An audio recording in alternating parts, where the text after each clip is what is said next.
À la fête de fiançailles de ma sœur, 50 invités. Mon père m'a lancé un défi sur mon amour pour un pauvre fermier. Mon silence fut rompu quand mon petit ami se leva et le futur beau-père de ma sœur s'exclama « Attendez. C'est vous ?» Un silence glacial s'abattit sur la salle. Je m'appelle Sophie Pelletier, j'ai 27 ans. À la fête de fiançailles de ma sœur, 50 invités, une fontaine à champagne, un quatuor à cordes. Mon père a levé son verre. À notre fille qui a tant réussi, a-il dit, les yeux fixés sur Chloé. Notre fierté et notre joie. Puis il s'est tourné vers moi, cachant à peine son sourire en coin. Et toi, toujours amoureuse de ce pauvre agriculteur ?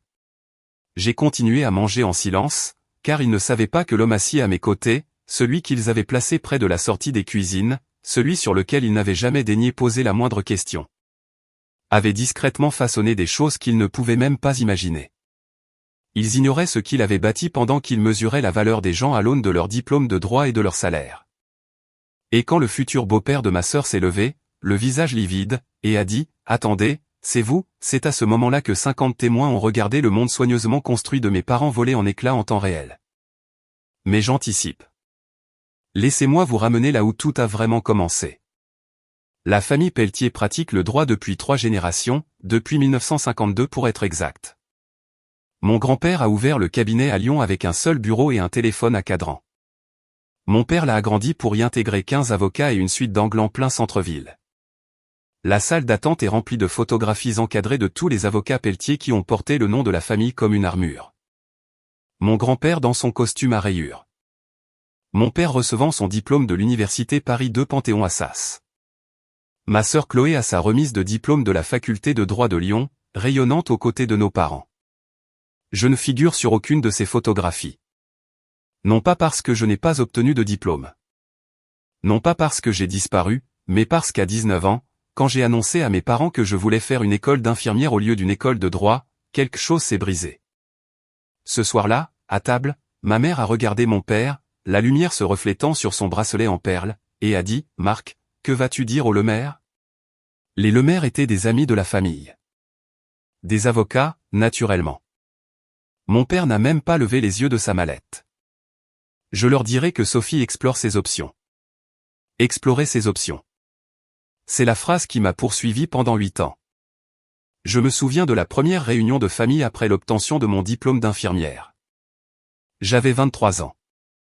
Mon oncle Richard, un avocat d'affaires, naturellement, a demandé des nouvelles des filles lors du grand repas de Noël. Mon père a souri, a réajusté sa cravate bleu marine, celle qu'il ne portait que lorsqu'il voulait faire impression, et s'est lancé dans une explication de 5 minutes sur le poste de Chloé au sein du cabinet familial, ses affaires en cours, sa trajectoire vers le poste d'associé junior. Quand l'oncle Richard s'est tourné vers moi, le sourire de mon père s'est crispé. « Et toi, Sophie ?» a demandé Richard. « Elle est dans la santé ?» a répondu mon père précipitamment. Puis il a changé de sujet pour parler d'une affaire de fusion, comme si j'avais cessé d'exister. Je n'ai rien dit. Que pouvais-je dire? Que j'aimais mon travail? Que tenir la main d'un patient pour apaiser sa peur comptait plus pour moi que des heures facturables? Ils avaient déjà décidé que le métier d'infirmière n'était pas une carrière, c'était une phase. Le véritable schéma, cependant, se manifestait dans de plus petits détails. À Noël dernier, en 2024, ma mère a dressé la table avec sa précision habituelle. La place de Chloé était directement en face de mon père, la place d'honneur. Serviette en tissu pliée en cygne. La mienne était dans le coin, près de la porte de la cuisine. Serviette en papier. Pendant le dîner, ma mère a interrogé Chloé sur l'affaire Leroy, les yeux brillants d'un intérêt sincère. « Ma chérie, raconte-nous comment tu as géré le contre-interrogatoire. » Chloé a parlé pendant 15 minutes. Mes parents l'écoutaient comme si elle donnait une conférence TED. Puis ma mère m'a regardé. « Sophie, tu peux me passer le sel ?» C'était tout. Ce fut ma seule contribution à la conversation ce soir-là. Après le dîner, je me tenais dans la cuisine pour faire la vaisselle, seul comme d'habitude, et j'ai entendu la voix de ma mère dériver depuis le salon. « Tu fais vraiment notre fierté, ma chérie, » disait-elle à Chloé. « Tu le sais, n'est-ce pas ?» J'ai fermé le robinet, je suis resté là, la mousse du savon dégoulinant de mes mains, attendant d'entendre si elle prononcerait mon nom ensuite. Elle ne l'a pas fait. Mais le moment qui a tout cristallisé, le moment où j'ai réalisé qu'ils n'étaient pas seulement déçus, mais qu'ils avaient honte, s'est produit il y a 8 mois. J'ai remporté un prix, celui de l'infirmière de l'année à l'hôpital général de Lyon. Ils le remettent chaque année à une seule infirmière sur 320 membres du personnel. J'avais fait des semaines de 60 heures, des gardes de nuit de 12 heures, tenu la main de patients mourants, défendu des familles qui n'avaient personne d'autre. La cérémonie avait lieu un jeudi soir, et durait 1 heure. J'ai envoyé l'invitation sur la discussion de groupe familial 3 semaines à l'avance. Mon père a répondu, « Sophie, j'ai des obligations ce soir-là. Tu comprends ?» Le lendemain, il a assisté à un gala d'un cabinet d'avocats où Chloé a prononcé un discours de 10 minutes sur le travail pro bono. J'ai vu les photos sur son Facebook, lui en smoking, rayonnant aux côtés de ma sœur. Lors de ma cérémonie, je me suis tenu seul sur scène, j'ai tenu ma plaque, j'ai regardé le public et j'ai vu les sièges vides que j'avais réservés. J'ai pris une photo avec le prix par la suite et je l'ai envoyée sur le groupe familial. Personne n'a répondu. Ni ce soir-là, ni le lendemain, ni jamais. J'ai gardé cette invitation sur mon réfrigérateur pendant 3 semaines. Un carton couleur crème avec des lettres dorées, « Veuillez vous joindre à nous pour honorer Sophie Pelletier ». Chaque fois que j'ouvrais le frigo pour prendre du lait ou un reste de pâte, je la voyais. Un rappel que même mes réussites ne méritaient pas qu'ils y consacrent du temps.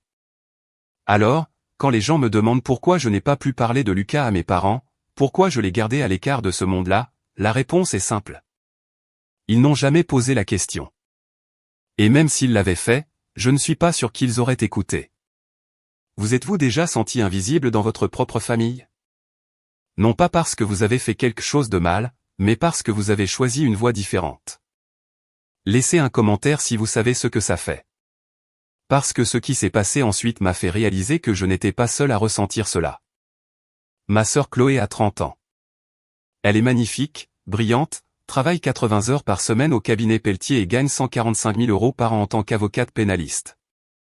Elle conduit une BMW, porte des tailleurs Armani et pourrait plaider une requête en nullité pour écarter des preuves en dormant. Elle vit aussi dans une cage. Je ne dis pas ça avec cruauté. C'est un fait. Chaque décision que prend Chloé est filtrée par une seule question, que dirait papa? Je me souviens m'être assise avec elle dans un café au printemps dernier. Elle hésitait à accepter une offre d'associé junior. Tu crois que je devrais l'accepter? M'a-t-elle demandé en remuant son café au lait avec une précision mécanique. Qu'est-ce que toi, tu veux, ai-je répondu. Elle m'a regardé comme si je lui avais demandé de résoudre un problème de calcul mental en grec ancien. Je ne sais pas. Que dirait papa? Je ne demande pas à papa. Je te le demande à toi. Elle a posé sa cuillère, a fixé son café. Je suppose que je devrais lui demander. C'est là que j'ai compris que Chloé n'avait jamais eu le droit de vouloir quelque chose simplement parce que ça la rendait heureuse. Chaque réussite, chaque choix, chaque étape de sa vie avait été mesurée à l'aune de l'héritage Pelletier. Elle avait réussi, oui, mais elle n'avait jamais été libre. Moi? J'ai été libre à l'instant où ils ont renoncé à me contrôler. Je travaille comme infirmière diplômée d'État à l'hôpital général de Lyon. Je gagne 62 000 € par an. Je travaille de nuit, de 19 h à 7 h, 3 ou 4 fois par semaine. 12 heures debout, environ 60 patients par semaine. Je porte des blouses qui sentent l'antiseptique et des baskets aux semelles usées parce que le confort compte plus que la mode quand on marche 10 km par service. Mes parents regardent ces baskets comme si c'était la preuve de mon échec. Mais voici ce qu'ils ne voient pas. J'ai choisi ce travail parce qu'il a du sens. Parce que lorsqu'une femme de 83 ans est seule et effrayée à 2 h du matin et que je m'assois près de son lit et lui tiens la main pendant la douleur, elle me regarde et dit « Merci de m'avoir vu ». C'est ce que ce métier m'a apporté. Ironique, n'est-ce pas? La carrière qui m'a rendu invisible aux yeux de ma famille m'a rendu visible aux yeux d'inconnus. 5 jours avant sa fête de fiançailles, Chloé m'a envoyé un message. « Chloé, je sais que papa et maman sont compliqués au sujet de Lucas. Je suis désolé. Moi, tu n'as pas à t'excuser pour eux. Chloé, je veux juste que ce week-end se passe bien. » J'ai fixé ce message pendant un long moment. Ce qu'elle voulait vraiment dire, c'était « S'il te plaît, ne fais pas de vagues. S'il te plaît, ne les mets pas mal à l'aise.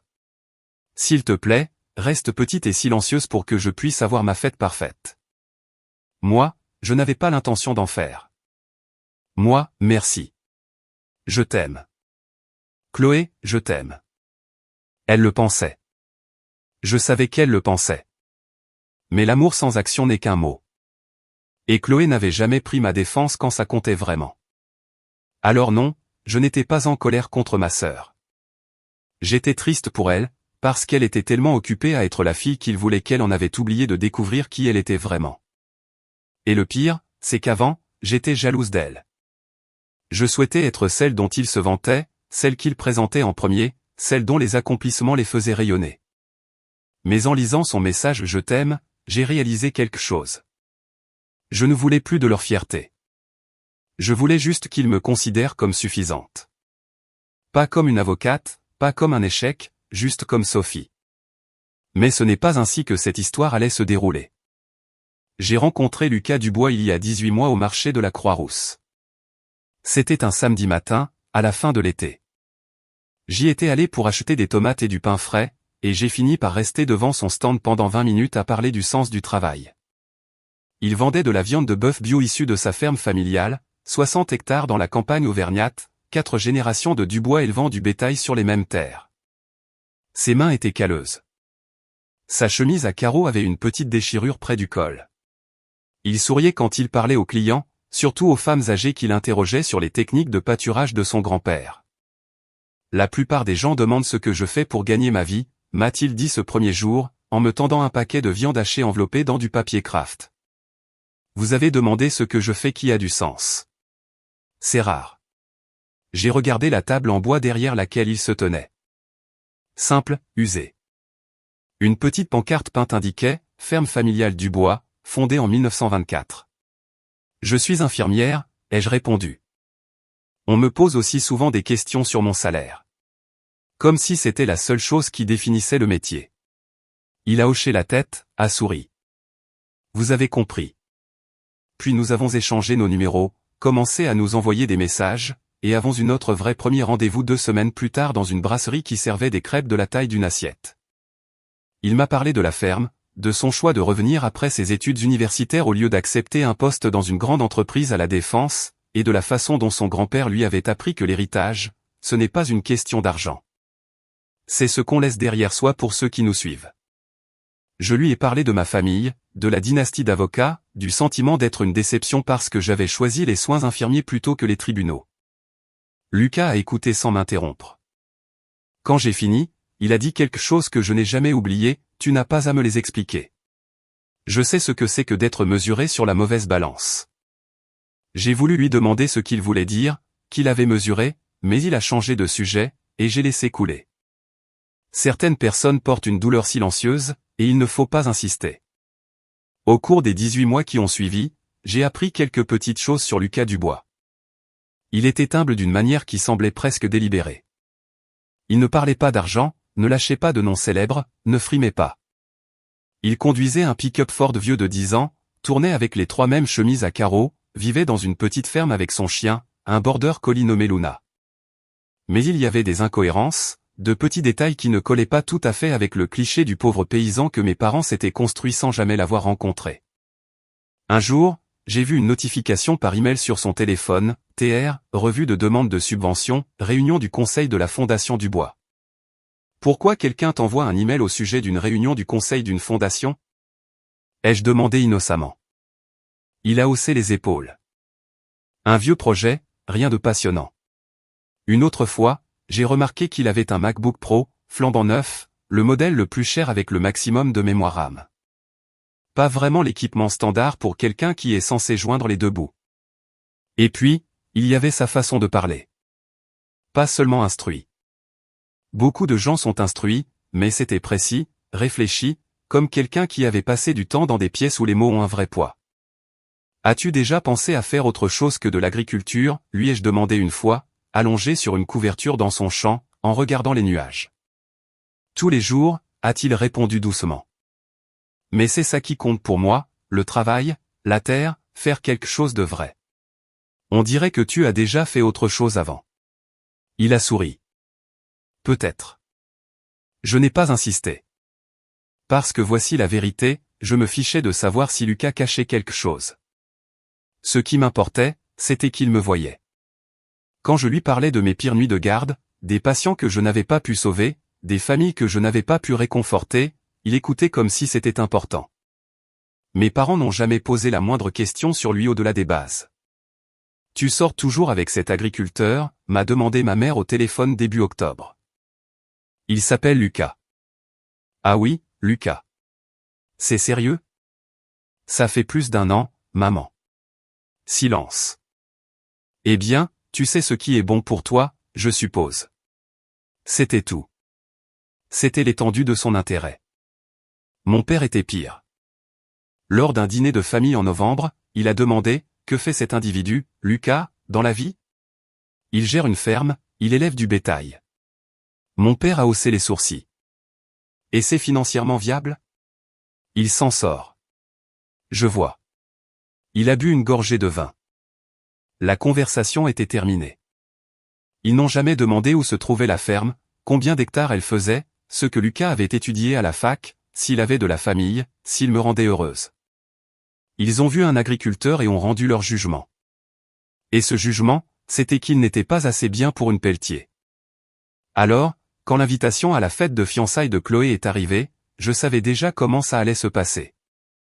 L'invitation est arrivée par la poste 3 semaines avant la fête. Du papier cartonné épais, des lettres en relief, la totale. Chloé avait écrit un petit mot à la main en bas, « J'espère que tu pourras venir et amener Lucas. » Des points d'exclamation comme si elle était excitée, comme si ça allait être amusant. La discussion de groupe familial racontait une autre histoire. « Maman, Sophie, amènes-tu un invité? » Moi, oui, Lucas. « Maman, je vois. » S'il te plaît, rappelle-lui le code vestimentaire. Code vestimentaire. Tenue de cocktail. Comme si Lucas ne savait pas s'habiller seul. Papa, tenue de cocktail. Sans exception. Il n'a pas dit bonjour. Il n'a pas demandé comment j'allais. Juste des règles, des normes, du contrôle. Je n'ai pas répondu. À quoi bon? Mais 10 jours avant la fête, j'ai découvert exactement ce qu'il ressentait vraiment. J'étais passé chez mes parents pour récupérer une robe que ma mère tenait absolument à me faire essayer, quelque chose qu'elle avait acheté et qu'elle trouvait plus approprié que mes propres choix. Pendant qu'elle était à l'étage en train de la chercher, je l'attendais dans le salon. C'est alors que j'ai entendu sa voix au téléphone dans la cuisine. La porte était entr'ouverte. Concernant les 2 places pour Sophie Pelletier et son invité, disait-elle d'un ton sec et professionnel. Veuillez les placer à la table 9, près de la sortie. Pas besoin de marque-place sophistiquée. Ils ne resteront pas longtemps de toute façon. Je me suis figé. Et pour les présentations au micro pendant le toast, concentrez-vous uniquement sur Chloé et Philippe. Nous n'avons pas besoin de compliquer le récit. Compliquer le récit. Je suis resté là, la main sur la rampe, sentant un froid s'installer dans ma poitrine. Pas de la colère, pas même de la tristesse, juste de la clarté. Ils n'étaient pas déçus de moi.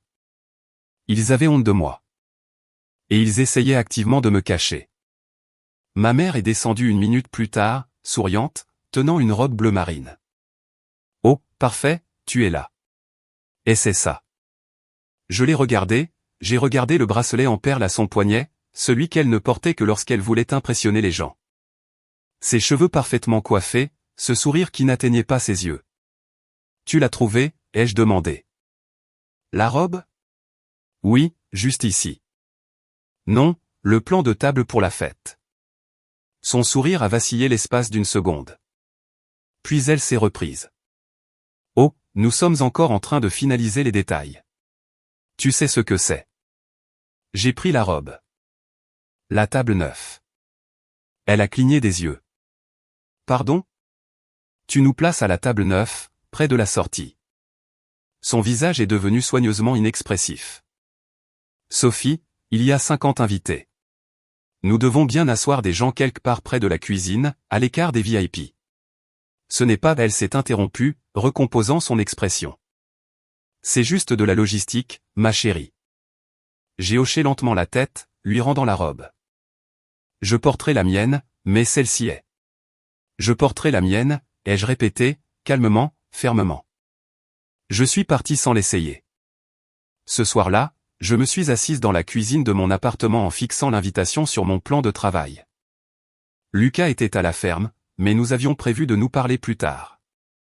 Quand il a appelé, je lui ai parlé des places, de ce que j'avais entendu. « Tu veux qu'on n'y aille pas ?» a-t-il demandé. Aucun jugement, je pose juste la question. J'y ai réfléchi. Vraiment réfléchi. Non, ai-je finalement dit. Je dois y aller. Tu n'as rien à leur prouver. Je n'essaie pas de prouver quoi que ce soit. J'essaie de dire au revoir. Au revoir à la version de moi-même qui espérait encore qu'il changerait. Silence au bout du fil. Puis Lucas a dit, alors on ira ensemble. Et je savais que peu importe ce qui arriverait à cette fête, je ne serais pas seul. Mais je n'aurais jamais pu prédire ce qui s'est réellement passé. Aucun de nous ne l'aurait pu. Le domaine de Moncel est le genre d'endroit que les gens louent quand ils veulent faire impression. Façade en pierre de taille, jardin à la française, d'immenses baies vitrées donnant sur une cour privée. Mes parents l'avaient réservé pour la soirée, de 19h à minuit, sans regarder à la dépense. Un quatuor à cordes dans un coin, une fontaine à champagne sur 3 étages, 50 invités en tenue de cocktail discutant sous des guirlandes lumineuses chic. Lucas et moi sommes arrivés à 19h précise. Il portait une chemise blanche impeccable et un pantalon sombre. Je portais une robe bleu marine simple, celle dont ma mère avait dit qu'elle était très bien avec un ton qui signifiait l'inverse. Mes parents se tenaient près de l'entrée pour accueillir les invités. Ma mère dans une robe couleur champagne, son bracelet en perles scintillant. Mon père dans un costume sur mesure, la posture parfaite. Quand ils m'ont vu, le sourire de ma mère s'est crispé. « Oh, vous êtes là. Pat, je suis contente que tu sois là. Pat, tu es ravissante. Juste vous êtes là. » Elle a regardé Lucas. « Et Lucas, c'est bien ça ?» Elle a prononcé son nom comme si elle le lisait sur un badge. « Oui, madame, » a dit Lucas en tendant la main. Elle l'a serré brièvement, sans le regarder dans les yeux. Mon père nous a fait un signe de tête, un rapide hochement de menton, puis s'est tourné pour accueillir le couple derrière nous avec une chaleur bien réelle. Henri, Sylvie, si heureux que vous ayez pu venir. Entrez, je vous en prie. Le juge Henri Beaumont et sa femme, les futurs beaux-parents de Chloé. Mon père a tapé amicalement sur l'épaule du juge comme s'ils étaient de vieux amis. Lucas et moi les avons dépassés pour entrer dans la salle principale. Eh bien, a dit doucement Lucas, ça c'était de l'accueil. J'ai failli rire. Failli. Nous avons trouvé le plan de table près du bar.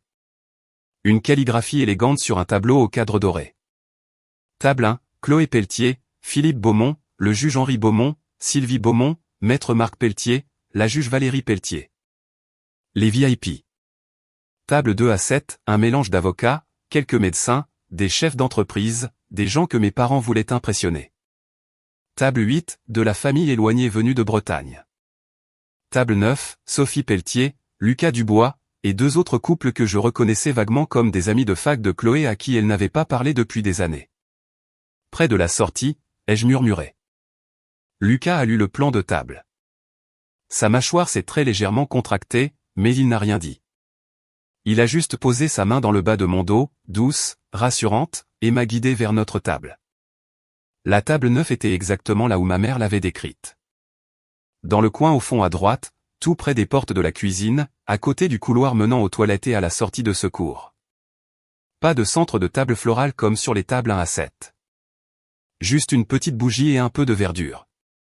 Nos marque-places étaient de simples cartons blancs. À la table 1, les marque-places avaient des bordures dorées et de petites fioritures calligraphiées. Nous nous sommes assis. Lucas a tiré ma chaise. Les 2 autres couples à notre table nous ont jeté un coup d'œil, ont souri poliment, puis ont repris leur conversation. De là où j'étais assise, je voyais parfaitement la table 1. Mes parents riant avec le juge Beaumont. Chloé et Philippe se tenant la main, radieux. Ma mère s'est penchée pour glisser un mot à Sylvie Beaumont, et elles ont toutes les 2 ri. Le genre de rire qui montre qu'on fait partie du club. J'ai baissé les yeux vers mon assiette vide. « Ça va ?» a demandé doucement Lucas. « Oui. Tu n'as pas l'air d'aller bien. »« Je vais bien » ai-je répondu. Et puis, parce qu'il méritait l'honnêteté, je savais que ça serait comme ça. Mais le savoir et le voir, ce n'est pas pareil. Il a passé la main sous la table, a pris la mienne et l'a serrée doucement. De l'autre côté de la pièce, 2 hommes en costume, des avocats vu le volume de leur conversation, se tenaient près de la table 7. L'un d'eux a jeté un regard vers nous, puis s'est penché vers son collègue. Je n'entendais pas les mots, mais j'ai lu sur ses lèvres, c'est la fille cadette. L'autre homme a regardé, a haussé les épaules. Je croyais qu'il n'y avait que Chloé. Non, il y en a 2. Une voix différente, tu vois. Elle fait quoi? Infirmière, je crois. Et elle sort avec un agriculteur. Une pause, puis un petit rire étouffé. Eh bien, il en faut une dans chaque famille, j'imagine. Ils se sont détournés, sirotant leur champagne comme s'ils ne venaient pas de résumer toute mon existence en 4 phrases. La main de Lucas s'est resserrée sur la mienne. Il avait entendu, lui aussi. Ignore-les, ai-je chuchoté. Ce n'est pas moi qui le rejette. J'ai l'habitude. Les lumières ont légèrement baissé. Le quatuor a terminé son morceau.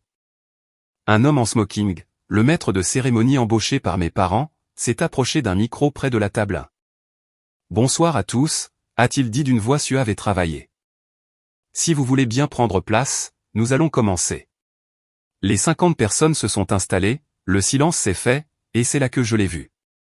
Le juge Henri Beaumont, assis à la table 1, a balayé la salle du regard. Ses yeux ont passé les tables 2, 3, 4, et se sont arrêtés sur la table 9. Sur Lucas. L'expression du juge a très légèrement changé, un petit pli barrant son front, comme s'il essayait de remettre un nom sur un visage connu sans y parvenir. Lucas l'a remarqué. J'ai vu qu'il l'avait remarqué. Son visage est resté neutre, mais il s'est redressé de quelques millimètres.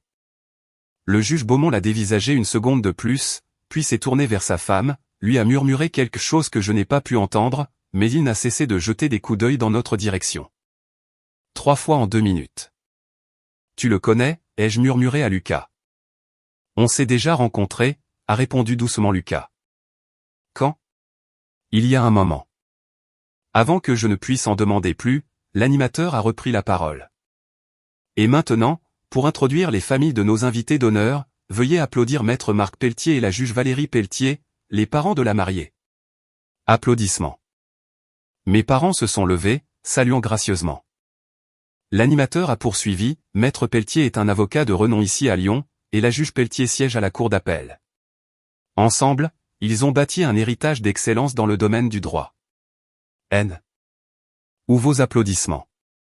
Et maintenant, a repris l'animateur, accueillons la reine de la soirée, Chloé Pelletier. Brillante avocate pénaliste et la fierté de la famille Pelletier. La fierté, au singulier.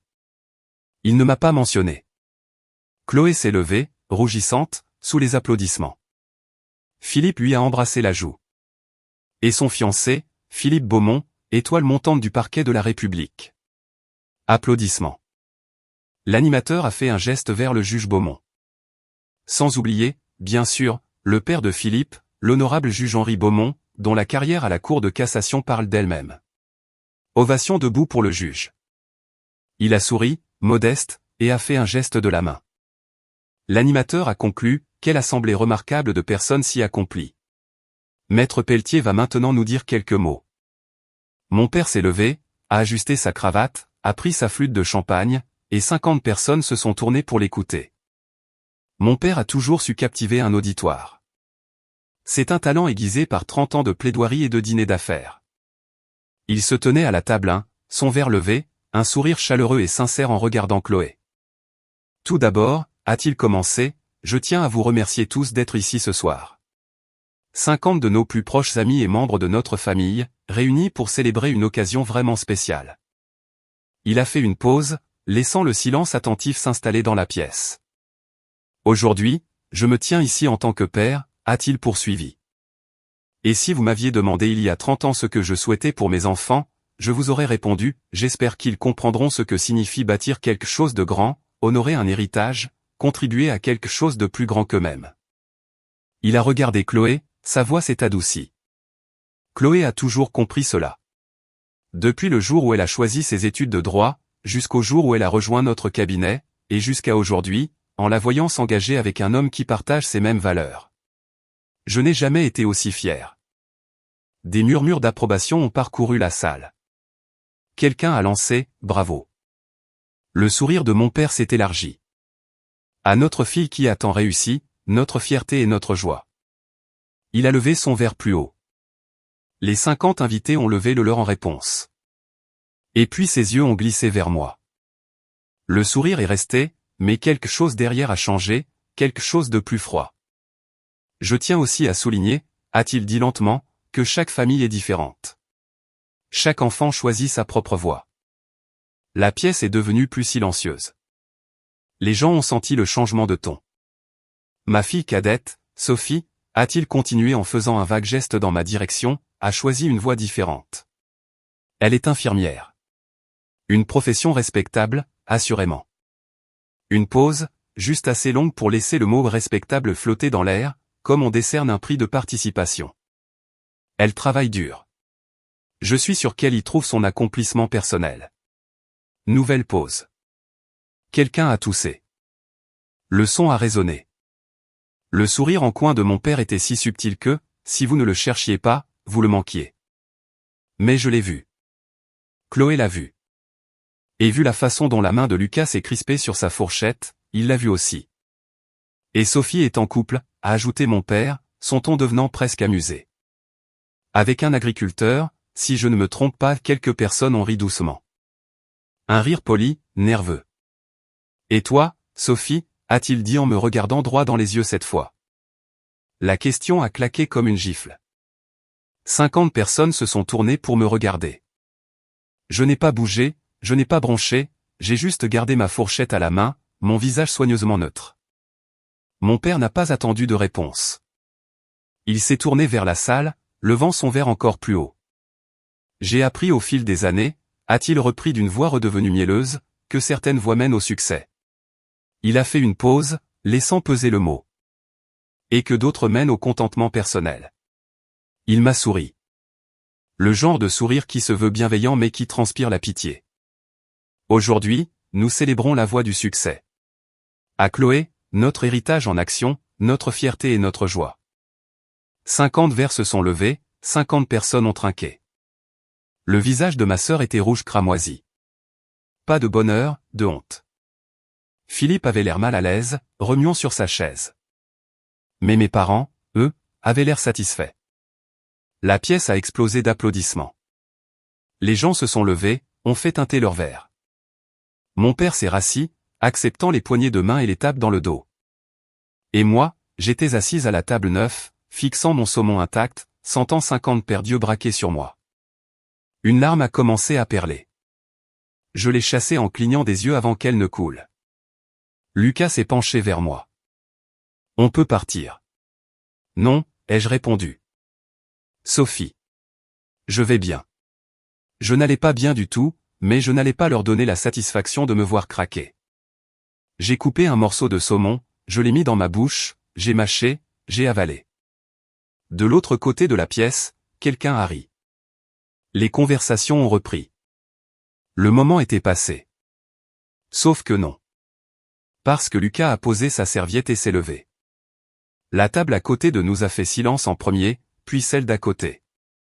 Une vague de silence s'est propagée à mesure que les gens remarquaient l'homme de la table 9, le pauvre fermier en chemise, debout au beau milieu du toast de mon père. Mon père a regardé dans notre direction en fronçant les sourcils. Y a-t-il un problème? Lucas n'a pas répondu tout de suite. Il est juste resté là, les bras le long du corps, calme et impassible. Et puis, le visage du juge Henri Beaumont est devenu complètement blanc. Il s'est levé lentement, regardant Lucas comme s'il venait de voir un fantôme. « Attendez » a dit le juge, d'une voix à peine plus haute qu'un murmure. Lucas Dubois. Le silence dans la pièce est devenu de plomb. « C'est vous » Le juge Beaumont s'est éloigné de la table 1 et s'est avancé vers nous. Tous les regards dans la pièce l'ont suivi. Mon père s'est levé. « Henri, tout va bien ?» Le juge l'a ignoré. Il s'est arrêté à 1 mètre de notre table, fixant Lucas comme s'il essayait de résoudre une équation illogique. « Lucas Dubois » a répété le juge, plus fort cette fois. Je ne m'attendais pas à vous voir ici. Lucas a fait un petit signe de tête poli. Votre honneur. Le conseil de la fondation sait-il que vous participez de nouveau à des événements publics? Conseil de la fondation? Les mots sont restés suspendus dans l'air. Ma mère s'est levée à son tour. Henri, tu connais cet homme? Le juge Beaumont s'est tourné vers elle lentement. Son expression n'était plus du tout amicale. Si je le connais? Valérie, je vous présente Lucas Dubois, président de la Fondation familiale Dubois. Silence total. Mon père a cligné des yeux. Président de quoi? La Fondation familiale Dubois, a répété le juge Beaumont, prenant le ton qu'on réserve d'habitude pour expliquer quelque chose à un enfant. L'un des plus grands fonds de dotation de la région Auvergne-Rhône-Alpes et du centre de la France.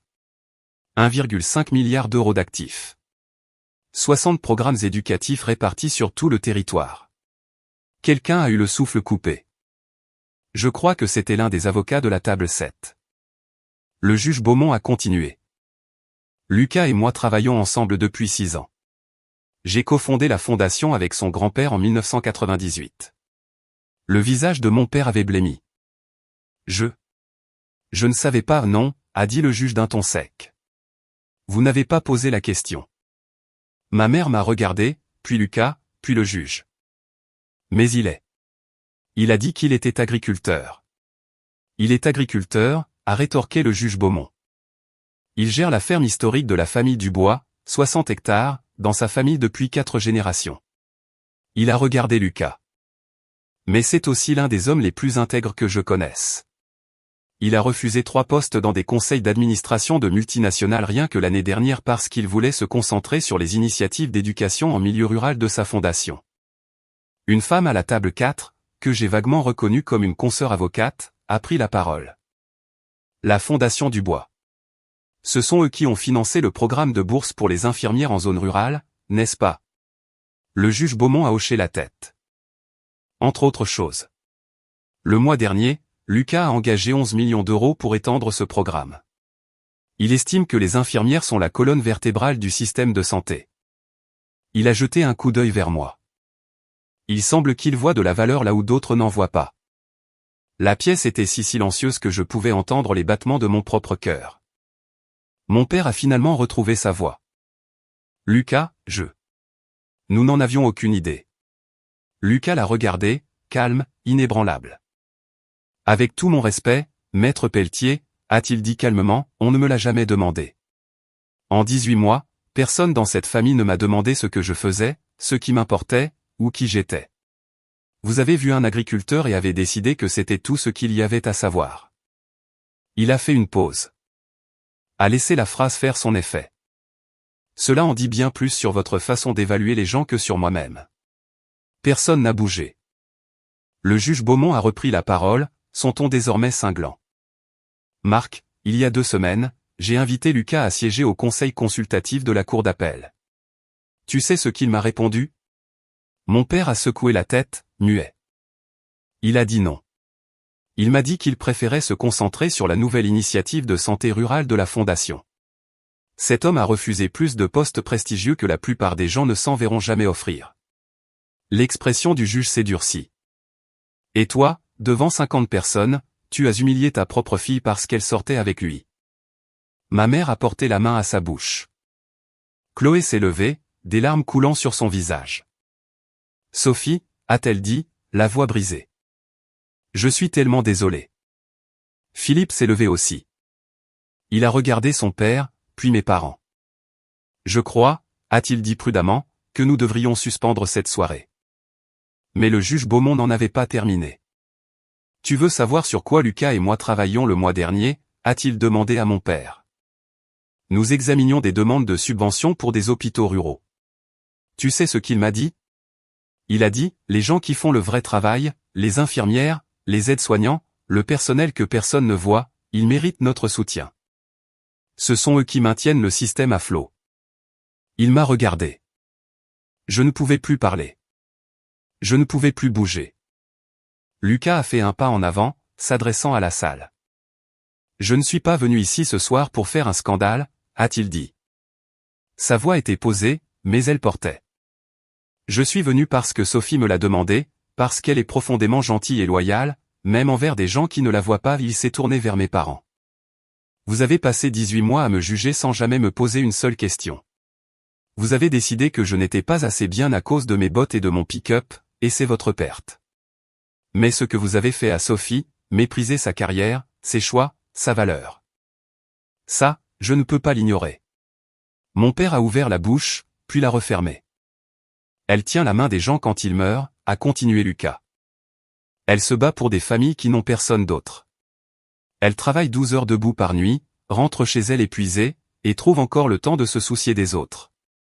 Et vous avez réduit tout cela à du contentement personnel, comme si c'était un échec.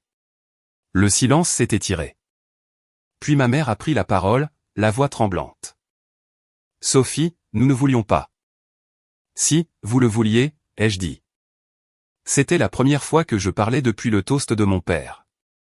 Tout le monde s'est tourné vers moi. Je me suis levé lentement. Mes jambes tremblaient, mais je tenais bon. Vous pensiez chaque mot, ai-je dit. Vous le dites depuis 8 ans. Peut-être pas à voix haute, mais à travers chaque décision. Chaque fois que vous m'avez assise loin des gens importants. Chaque fois que vous avez oublié de me parler de mon travail. Chaque fois que vous avez présenté Chloé en premier, en marquant un silence avant de me mentionner. Les larmes de ma mère se sont mises à couler. Je ne suis pas en colère, ai-je poursuivi. Et je le pensais vraiment. J'ai juste fini d'essayer. Fini d'espérer que vous me voyiez. Fini de me faire toute petite pour vous mettre à l'aise. J'ai regardé Lucas. Il a hoché la tête. Nous partons, ai-je annoncé. Et nous sommes sortis. 50 personnes nous ont regardés partir. Personne n'a essayé de nous retenir. 3 jours après la fête, mon téléphone a sonné. Chloé. J'ai failli ne pas répondre. Mais quelque chose, peut-être l'habitude, peut-être la curiosité, m'a poussé à décrocher. Steph. Enfin, Sophie, a-t-elle dit. Sa voix trahissait qu'elle avait pleuré. On peut parler? De quoi? De tout. De papa et maman. De ce qui s'est passé. Je me suis assise sur mon canapé. D'accord. Philippe veut reporter le mariage. J'ai cligné des yeux. Quoi? Il a dit, sa voix s'est brisée. Il a dit qu'il ne pouvait pas se marier dans une famille qui humilie les gens comme ça. Il a dit que si papa et maman ne réparent pas ça, il ne veut pas en faire partie. Chloé, son père est furieux. Sophie, le juge Beaumont a appelé papa hier pour lui dire qu'il se retirait du conseil juridique dont ils font tous les deux partie. Il a dit qu'il ne pouvait pas s'associer à quelqu'un qui manque à ce point de décence humaine élémentaire. J'ai fermé les yeux. Et ce n'est pas tout, a continué Chloé. 2 des clients de papa ont rompu leur contrat. Ils ont dit. Mon Dieu, Sophie, ils ont dit qu'ils ne pouvaient pas faire confiance à un homme qui traite sa propre fille de cette manière. Combien? Quoi? Combien a-t-il perdu? Chloé est restée silencieuse un instant. Environ 1,1 million d'euros d'honoraires annuels. J'ai poussé un long soupir. Maman ne va pas mieux, a ajouté Chloé. 2 des juges avec qui elle travaille ont pris leur distance. Elle a été des invités du déjeuner du Cercle des femmes juristes le mois prochain. Je n'ai rien demandé de tout ça. Je sais. Mais ça arrive quand même. Parce que ce qu'ils ont fait était mal et que les gens l'ont vu. Je ne savais pas quoi dire. Sophie, a repris Chloé doucement. J'aurais dû prendre ta défense il y a très longtemps. Je suis désolé. Tu es désolé maintenant parce qu'il y a des conséquences. Non, enfin oui, mais pas seulement pour ça. Je suis désolé parce que tu avais raison. Ils ont été horribles avec toi. Et j'ai laissé faire parce que c'était plus facile que de les affronter. J'ai entendu la vérité dans sa voix, les regrets. Que veux-tu que je fasse, Chloé? Je veux que tu les laisses s'excuser. Veulent-ils s'excuser ou veulent-ils réparer leur réputation? Silence. C'est bien ce que je pensais, ai-je dit. Ils ont peur, Sophie. Ils ont perdu des clients, perdu le respect de leur père. Papa reste assis dans son bureau tous les soirs à fixer son téléphone comme s'il attendait encore de mauvaises nouvelles. Maman pleure dans la salle de bain quand elle croit que personne n'écoute. Et tu veux que j'aie de la peine pour eux? Non, je veux que tu leur donnes une chance de réparer ça. J'y ai réfléchi. Je me suis demandé si des gens qui avaient passé 8 ans à me mépriser méritaient une chance. S'ils veulent me parler, ai-je finalement dit, ils peuvent m'appeler. Mais je ne vais pas leur faciliter la tâche. Et je ne ferai pas semblant que tout va bien juste pour les rassurer. D'accord, a chuchoté Chloé. D'accord. Nous avons raccroché. 2 jours plus tard, ma mère m'a appelé. Sophie, a-t-elle dit, sans préambule. Peux-tu passer à la maison? Ton père et moi, nous avons besoin de te parler. De quoi? De tout. De ce qui s'est passé. De nous. J'ai marqué une pause. Voulez-vous me parler parce que vous avez compris vos erreurs ou parce que vous subissez les conséquences? Le silence au bout du fil s'est étiré pendant 10 bonnes secondes. Puis ma mère a dit, les deux. Je ne vais pas te mentir, nous subissons les conséquences. Mais ton père et moi, nous avons parlé, vraiment parlé, et nous avons réalisé que nous t'avions fait défaut. Vous croyez? Je sais que ça ne répare rien, mais s'il te plaît, viens. Laisse-nous essayer. J'ai regardé Lucas, qui était assis en face de moi à la table de la cuisine. Il a haussé les sourcils. C'est ta décision. Je vais venir, ai-je répondu. Mais cette fois-ci, je parle et vous écoutez. D'accord, a dit ma mère. D'accord. J'ai conduit jusqu'à la maison de mes parents un mardi soir. Lucas avait proposé de m'accompagner, mais je lui ai dit que c'était quelque chose que je devais faire seul. La maison était la même que d'habitude. Façade en briques, pelouse impeccable, le genre d'endroit qui crie, ici vit une famille qui a réussi. Ma mère a ouvert la porte avant même que je ne frappe. Merci d'être venu, a-t-elle dit. Je suis entré. Mon père était assis dans le salon. Ce même salon où étaient accrochées ces photographies encadrées. 3 générations d'avocats Pelletier. Toujours aucune photo de moi. Chloé était là aussi. Elle m'a fait un petit sourire triste. Nous nous sommes assis. Personne n'a parlé pendant ce qui m'a semblé être 1 heure, mais qui n'a probablement duré que 10 secondes. Puis mon père s'est raclé la gorge. Sophie, a-t-il dit, ta mère et moi. Nous ne savions pas. Vous ne saviez pas quoi, ai-je demandé. Que Lucas était quelqu'un d'important. J'ai secoué la tête. C'est ça le problème, papa. Tu l'as jugé avant de le connaître, tout comme tu m'as jugé. Il a tressailli. Tu as regardé ses bottes et son pick-up et tu as décidé qu'il ne méritait pas ton attention, ai-je poursuivi. Tu n'as jamais demandé ce qu'il faisait, ce qui lui tenait à cœur, s'il me rendait heureuse. Tu as juste vu un agriculteur et tu as décidé que ça signifiait l'échec. Ma mère a essuyé ses yeux. Tu as raison. Je sais que j'ai raison. Je le sais depuis 8 ans. Nous pensions. Mon père s'est arrêté, puis a repris. Je pensais que si je te poussais assez fort, tu deviendrais la version de toi-même que j'avais imaginée. Une avocate, qui a réussi, un pilier de l'héritage familial. Mais je ne suis pas avocate. Non, tu ne le es pas. Il m'a regardé. Vraiment regardé. Et j'en suis désolé. Les mots flottaient dans la pièce. Es-tu désolé parce que tu as perdu des clients, ai-je demandé. Ou parce que tu m'as blessé? Les deux, a-t-il dit doucement. Je ne peux pas séparer les deux. Je suis désolé pour les deux. J'ai hoché la tête. Voici ce qui va se passer. Si vous voulez arranger les choses, nous allons faire une thérapie familiale. 8 semaines, une séance par semaine. Et lors de la première séance, je vais parler de 27 années à me sentir invisible. De toutes les fois où vous avez choisi Chloé à ma place. De toutes les fois où vous avez méprisé mon travail. De toutes les fois où vous m'avez fait sentir que je n'étais pas à la hauteur. Le visage de ma mère s'est décomposé. Et vous allez écouter, ai-je dit. Pas d'interruption, pas de justification. Pas de « mais on ne voulait pas dire ça comme ça ». Vous écouterez, c'est tout.